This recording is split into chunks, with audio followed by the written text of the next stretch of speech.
ডেঙ্গিতে আক্রান্তের সংখ্যা বেড়েই চলেছে। এবার বেলেঘাটা এবং ব্রড স্ট্রিটে বেশ কয়েকজনের শরীরে ডেঙ্গির নমুনা পাওয়া গেল। এর মধ্যে 2 শিশুও রয়েছে। বেলেঘাটায় ডেঙ্গির খবর পেয়ে মঙ্গলবার এলাকা পরিদর্শনে যান বড় চেয়ারম্যান অনিন্দ রাউত এবং স্থানীয় কাউন্সিলর।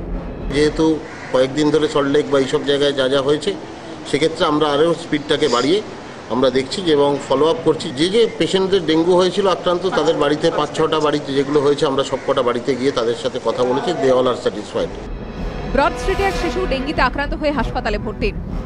ও খুব হাই ফিভার নিয়ে এসেছিল, বাড়িতে 2 দিনের জ্বর ছিল, 3rd ডেতে ভর্তি হয়েছে।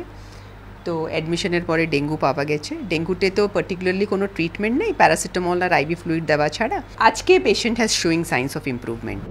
বেলেঘাটার ব্রড স্ট্রিটে যখন নতুন করে ডেঙ্গিতে আক্রান্তের সন্ধান পাওয়া যাচ্ছে, তখন যাদবপুরের শ্রী কলোনি জোড়াবাগান এলাকায় এই ছবি। চারিদিকে ছড়িয়ে ছিটিয়ে রয়েছে জঞ্জাল। বাসিন্দাদের অভিযোগ, জঞ্জাল ঠিকঠাক পরিষ্কার হচ্ছে না। লোক সংখ্যা কম, আমি এটা নিয়ে বিভিন্ন অধিবেশনে বলেছি। মজুর সংখ্যা কম, মেয়র বলেছেন যে আমরা মজুর নিয়োগের আমরা চেষ্টা করছি। গতকালও এমআইসি কে কথা বলেছি। পরিষ্কার হয় একদিন অন্তর একদিন, বাড়ি বাড়ি ময়লা তোলে, কোথাও কোথাও সেই একদিন অন্তর একদিনটা 2-3 দিনের গ্যাপ হয়ে যায়। এই পরিস্থিতিতে শহরকে পরিষ্কার রাখতে অভিযান শুরু করেছে কলকাতা পুরসভা। সূত্রের খবর, শহরের 16টি বড়তে বুধবার থেকে ডেঙ্গি নির্ণয় ক্যাম্প চালু হবে। এদিকে কলকাতাতেও ডেঙ্গিতে মৃত্যুর খবর সামনে এসেছে। কয়েকদিন আগে তিলজলা বাসিন্দা আরফা খাতুন জ্বর নিয়ে হাসপাতালে ভর্তি হন। 25শে জুলাই তিনি মারা যান। ডেথ সার্টিফিকেটে মৃত্যুর কারণ হিসেবে ডেঙ্গির উল্লেখ করা হয়েছে বলে জানা গিয়েছে। অর্ণব মুখোপাধ্যায় ও রঞ্জিত দাসের রিপোর্ট, এবিপি আনন্দ।